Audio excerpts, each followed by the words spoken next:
never saw it used for slows there.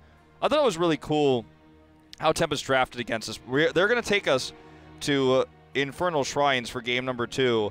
But I feel like teams definitely need to be respecting the Garrosh pick in terms of either banning him if they're afraid of him or if they want to run the dive comp, or if he's picked already, avoid going heavy dive because he just certainly punishes that. He just clicks on the hero or clicks where he wants to toss the hero that's diving and then gets sent into cannon towers or worse scenarios have happened. Yep, and game number 2, as you see on the screen, we are going into Infernal Shrines. And Tempest, of course, after winning. Mighty will be banning first. And let's see if Mighty choose Garrosh first pick this time, as Tempest just made the crazy move and first pick Garrosh in game number 1. Genji banned. Genji Aureo banned. Let's see it. First pick, you think? There it is. We heard it. Loktar Ogar. So, if your first, or if your Garrosh 100% win rate hype train continues, we're gonna have a series on our hands here. I don't think it's gonna be 100%, but in terms of all the CC pair up that he can do, and lots of soft counters I've seen in hero leagues, but in competitive it's a different story, and I think he fits pretty well in this meta right now. And I think Garrosh, of course, there was a role swap as we mentioned, but as Joker, I think he will be D1 on Garrosh, as he just told me yesterday that he will be playing Garrosh. He has practiced a lot of the Garrosh roster swap was a especially. lie. They're just doing triple support now. Maybe it was a trick, just to trick everyone. Well, there are no technical rules about playing the role you have officially designated for yourself, because that's not how Heroes works. It's very flexible in terms of drafting and compositions and who plays what. But Uther Greymane, this feels very Eastern Clash here. And it's not dive. Let's remember this. Not dive against the Garrosh, not yet anyways. Tassadar is coming in. Will it be a Vala pick with this, or are they just going to grab double supports, wait for the hyper carry Lunara perhaps later, if that's what they want to try to do again? I don't think we'll see any more triple supports tonight, guys. I don't think so. That was the only one, and I think that only works on Braxis too. Ooh, okay, so they're going to grab the support early. This is what I was expecting. But the question is, what are they going to use? This almost calls for an Illidan ban coming out from Tempest. I think you're right. And I think it's very easy to see, and everyone can just basically tell. Vala is also a very good option. Yeah, you basically are just, deciding between, do you want to ban the ranged one that gets empowered by this, or do you want to ban the melee one? And Illidan's Hunt isn't the greatest on this map. It's a medium-sized map. I'd say like this map is about as medium-sized as you can get. It's not Sky Temple. It's not Tomb of the Spider Queen. It's kind of in between in terms of 3-lane maps. This BDG is giving me the eye. Let's see what they do want to run now, because even if they do run the Illidan, they still need range damage, and Garrosh solo tank has been pretty rare, shall we say.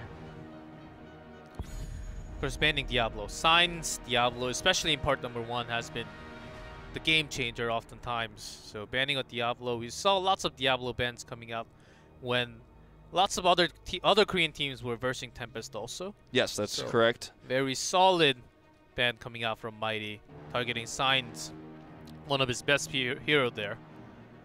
So they have lots of options. They have Uther. They can go along with the old pair-up, like bringing something like Stitches, or if they want to go and dive again, bringing Tyrael for the Sanctification. There's double support, so if they want to do a lot of burst damage, I think that's also a way to just finish the draft strong, along with Greymane and Uther. I think Tyrael is a great choice. Muradin is a safe option, shall we say, because he can do a lot of peeling. If he gets tossed by Garrosh, there's no follow-up stuns right now. Gul'dan. We talked about Gul'dan earlier in the RRR series about breaking compositions that have double support, because the Horrify fear is just, it ruins the entire composition. Everyone's walking the wrong way. You can't control your positioning anymore. You don't have heals for either your supports. If the Horrify is good, he's also insanely good at clearing the shrines. That's right. He has a 100% win ratio in this tournament, by the way. And I believe 2 out of 4 was picked by Lockdown. Yes, and you're absolutely right. And Lockdown used to play Kelta sometimes, rarely, but also when Gul'dan's available. Oftentimes paired up with Ariel though. This time he's paired up with Uther, so there'll be lack of sustain coming out. Maybe they're actually looking for a double support. Who knows? Well, we were talking about Illidan, but Kerrigan, this is her map, and this feels very similar to the draft we saw earlier from L5. But again, that was against Dive. Tempest is not running Dive, not even slightly. With the Tracer here, they're running Greymane, which will be Cocktail Greymane. It will almost 100% be go for the throat, or sorry, not go for the throat, the Cursed Bullet Greymane. So this is not going to be a comp that counters Dive against what Tempest is drafting, because it's simply not Dive. It's poke, it's insane poke. You can almost call Greymane, in a way, a mage with how he performs against comps like this. Cocktail Greymane. Yeah, Cocktail Greymane. You've got Gul'dan for the poke. It's going to be the Fel build.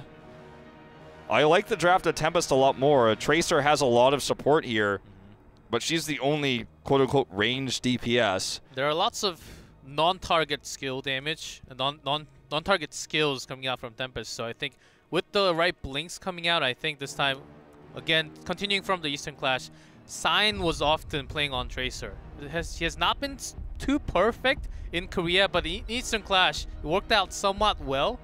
No, never mind. I'm losing my mind here. It's Mighty this time. So there's Tyrael just to have the sanctification, to have all the protection when they dive in, because even when they don't dive in, Mighty will be diving in. So. Yeah, I think that Tempest has the counters to the dive from Kerrigan. Garrosh has no escape tools here, really. He might eat a lot of the Ancestrals that were meant for Kerrigan because he's going to get caught by Stormbolts, Horrifies, Uther's point-click stuns, which will also be strong against Tracer. They have the better Shrine Clear as well. Mighty's draft, there's a theme to it, but I just don't feel like it stacks up to the draft that we're seeing from Tempest. Very reactionary draft, a very Tempest-specific draft. As you say, Lockdown one of the only players in the world to play these mages on this map. We'll see if they can take this to match point, or if we're going to a 1-1 score here. Will Garrosh lose his first game? Let's find out right now.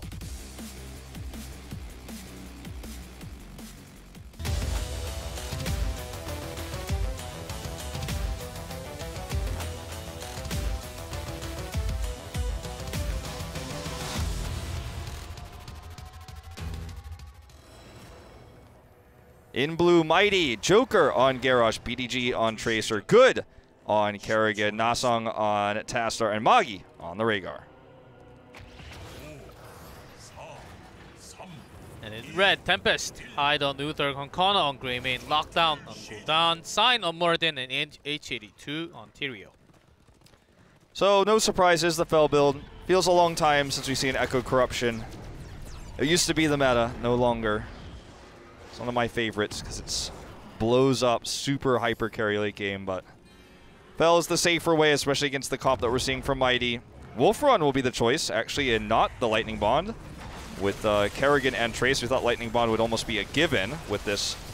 All right, looking for Lockdown already. There's the toss. That's the combo. On the Lockdown, there is no way, but that's a 1-1 trade. Kerrigan actually, after landing on that stun, got caught in the stun and got blown up. So that's a 1-1 trade. It looked fancy on the other side.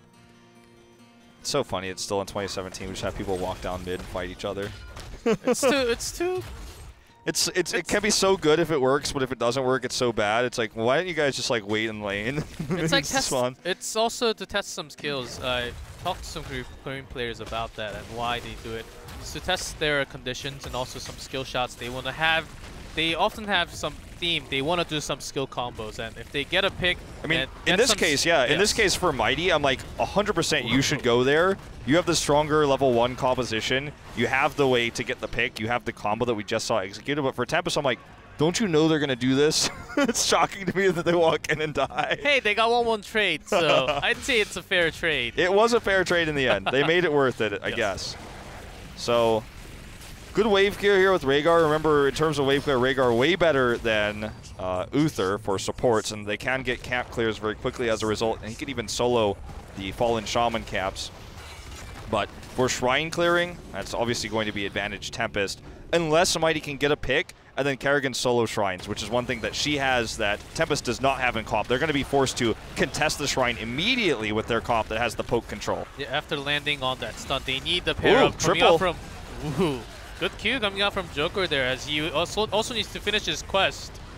With Kerrigan gone, I think a lot of damage removed. If that hit lockdown instead of Sign, that would probably be a kill. But unfortunately, it was Sign. So and sometimes it's really hard to have the perfect target. What the target you want on that E skill. Sometimes I toss a minion instead, and the chat starts and the game explodes. Yeah.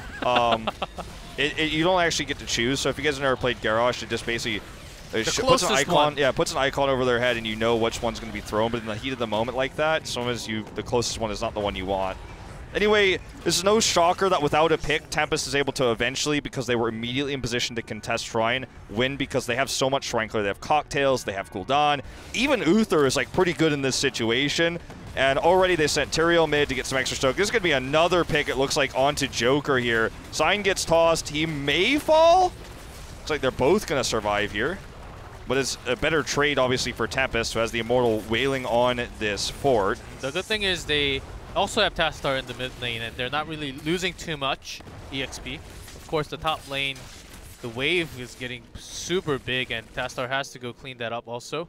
And with the push a little bit, Tempest leads in EXP, but I said that was an okay defense. Garrosh almost went down, but they saved him at least. Actually, a really cool thing I noticed on the minimap too is H82 actually. They want to come in and try to take this away. Sign is standing on the circle. Good. I don't think it's going to be hard to escape from this one. Okay, there's the pick onto Lockdown. Unfortunately, he's not the one who's going to contest, but they make it a 1-for-1. They were in better position, and H82 came down faster. He also controlled the way Tastar moved. He forced Tastar to go back into lane before going top, where he cut off his position there and forced him dimensional shift. I saw all this on the minimap. So he rotated down, and Nasong had to take, again, the long way around, so he couldn't be there in time, which meant it was basically a 4v5 fight for Mighty. Even though they made it a 1-for-1 trade, it's a captured camp at the end of the day. They're winning all 3 lanes, and they're going to get the neutral cap as a result, because right now we're watching BDG clear the bot lane as Tracer, so there's no way they're going to be able to contest this. Tempest is making the better rotations. This is not a sign of what's to come in this game, but I feel like Mighty is going to have to, again, get picks before that Shrine phase, because if Tempest is in position to contest the Shrine 5v5, they have the longer, more sustained poking damage that we talked about so much with the Mage here of Gul'dan that's got good poke, good contention with the burn damage, the Cocktail Greymane. So Mighty needs picks. And if they're spending most of their time on the map defending lane pushes, defending clearing. Oh, look at that Stormbolt. Oh my god! A god sign! This is not the side of picks I'm talking about. Tempest is not the one that needs picks, but they got one. But if Mighty is spending their entire time before the Shrine phase clearing waves, then they're not getting picks, which means that I don't think this comp is going to work pre-10, and that's a problem. Nicely done by Sign. Predicted Q. Perfect. I mean, he plays only Muradin, as the joke was at Eastern Clash. And also he played lots of Tracers too, so he knows when Tracer is going to play. That is so true. That's actually such a good point. Nicely done, but still not too much EXP lead, and I think it's for Mighty's side, it has to do with Good's positioning. Oftentimes he was way too aggressive. I know he wants to land on those stuns, but the thing is they do not have too much burst. If they have the burst to combo with the stun to get picks, but right now they can't. Okay, here's a pulse bomb on the Lockdown. This is what the pick they were trying to get, unfortunately unsuccessful at the end of the day. Still got to give BDG credit. Lockdown has to position himself a lot more passively though, which is part of the reason why we're 26-26, but Kerrigan is down here. This is a one fight for Tempest. And if Mighty tries to contest this and lose more, they're going to lose more than just this. They'll lose level 10. So they do have to back away. So unfortunate there that they couldn't get the pick when the Pulse Bomb went off. They didn't have enough range damage. Lockdown's positioning was so good. That's part of the reason why the Pulse Bomb is so incredibly impressive, because he was so far back and so well protected, and even still PDG got the Pulse Bomb. But when he's that far back and Kerrigan can't even Q him, there's no way to finish him off. So he just casually walks back and continues to contest the point. Hyde will be the target here. Actually, will go down. With a good stun with the combo there. But Tempest is now 10. They can actually, if Tyrael comes down right now, I think they can actually fight this. Yeah, I was saying, Sign has to use the Avatar. He does have it. Horrify used here defensively. This was dirty by Tempest. Definitely could have been cleaner. And also, surprisingly, Go for the Throat is coming out for Greymane. Not going to be the burst damage that we expected against the Garrosh. It has been a very defensively positioned Joker. He was trying to get the grabs when Tempest dives in, so I guess given the playstyle we've seen from Joker right now, he's not playing as aggressively. Then, Divine Shield is even used, and they can't really chase, so nicely done by Joker there. I guess the idea with the go for the throw is to finish off the Tracer. Yes, they don't really have any of the kill skills coming out. Of course, go down with do lots and lots of pokes and do sustained damage, but they need the kills because Garrosh, of course, will get heals back, and there's a double support, so they want the kill. I think go for the throat is a very good choice too. Well, with 2 greedy moves for Tempest, there's going to be 2 potential 1 team fights for Mighty. There's the taunt onto Lockdown. He's the target. It's 1 for 1, though. Already, Kerrigan is down. Cannon Tower is doing so much extra damage to Good. The Pulse Bomb will go off here. Sign just narrowly gets out. It's a 2 for 2 trade. And Tyrael is getting the top EXP, so I was wondering where he was during all of that. So I guess this makes the 2 for 2 a win for Tempest.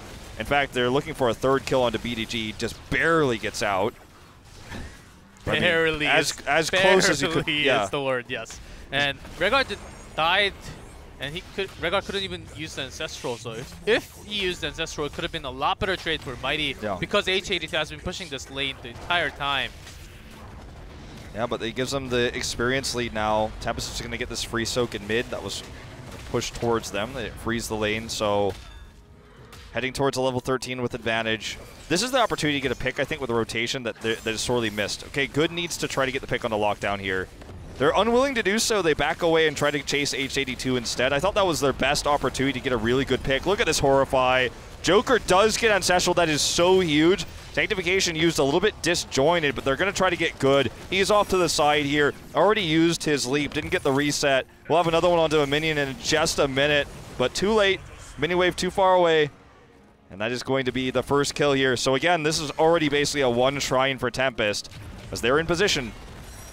Yeah, Good. Oftentimes, pretty good Zero tool, pretty good melee player, but with Kerrigan, without an escape, I think he's having a hard time. He makes the right engages, but he's not really escaping too well. And his positioning on Kerrigan, as you can see from this game, the entire game, he was dying. He probably died 4 times in this game already. Yeah.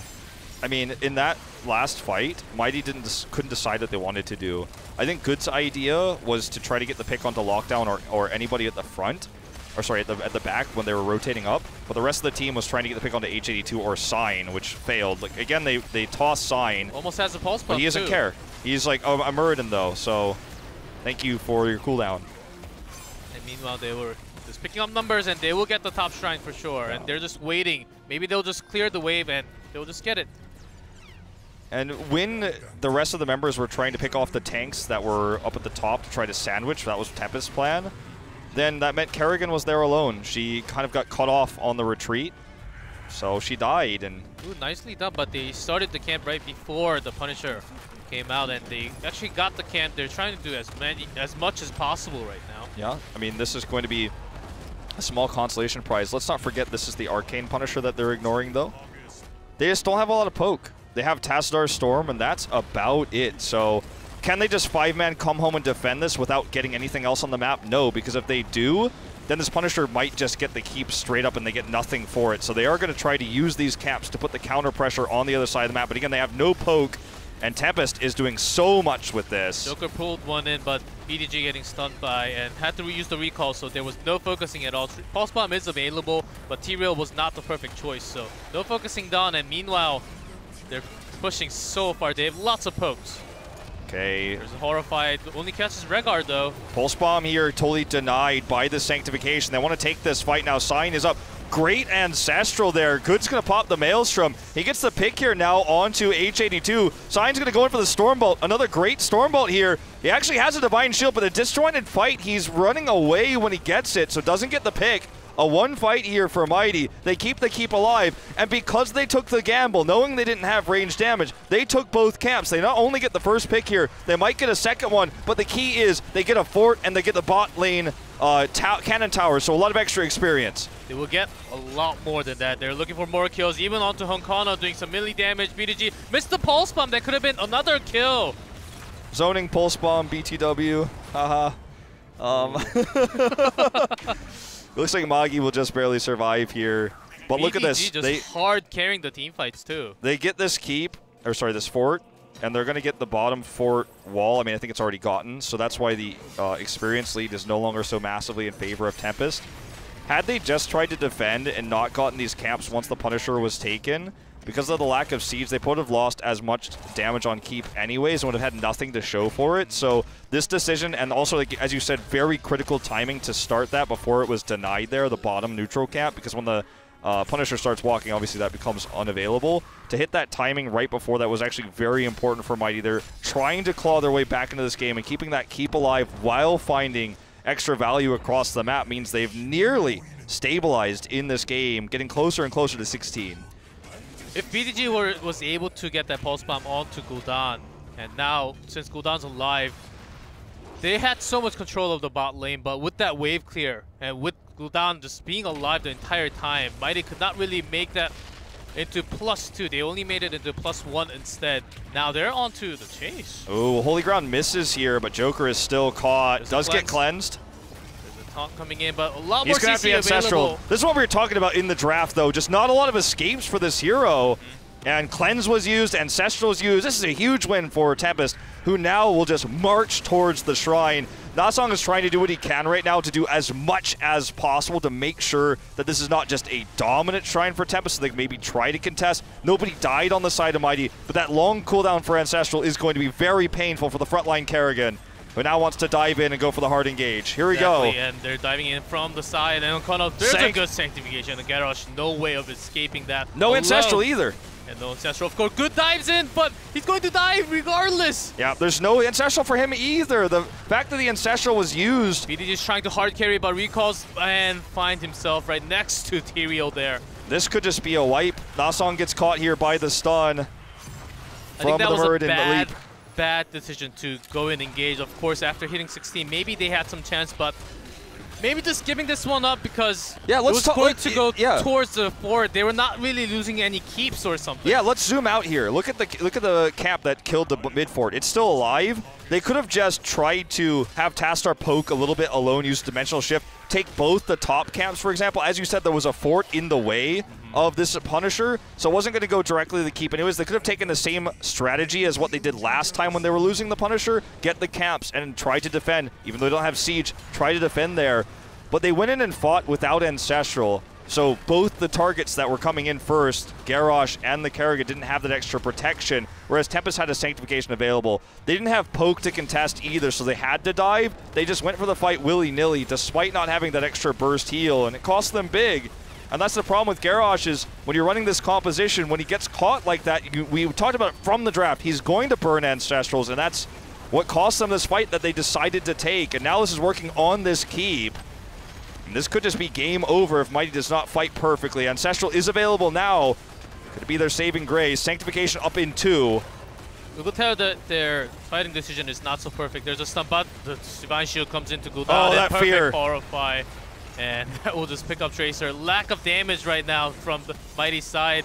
Just lose Kerrigan, basically no damage. And I think this can be a core now. All right, Garrosh is going to take his first loss here, G-Clef, in HGC career. Will be the 4-1. Honkono survives with all this extra armor. Moggy's going to be the next to fall. The core is under attack. H82 wants it now. Nasong's trying to do what he can. Here's the stun onto Joker. It's going to be very difficult to kill Joker because the more damage they do to him, the more armor he gets, but it won't matter. At the end of the day, it's not going to live forever. Everyone's super low on the side of Tempest, but no more damage. Tracer's not up for 8. The core is under attack here. Can Tracer have the miracle pulse bombs here with Tastar? That's going to be the question. I think the answer is no. Here comes BDG. Light is going to go down first. The pulse bomb comes in. That's the double. Good wants the triple, but there's just too much damage on the core. Tempest will take the lead 2-0. They are match point now in this series. Some disappointing decisions coming out from Mighty, and of course sometimes giving something up, and we could feel the desperation when the BDG dove in after he lost Garrosh and Kerrigan. They were just diving in saying there's no other way, we just have to dive in, but I think there was another way, just trying to have the game go a little bit longer.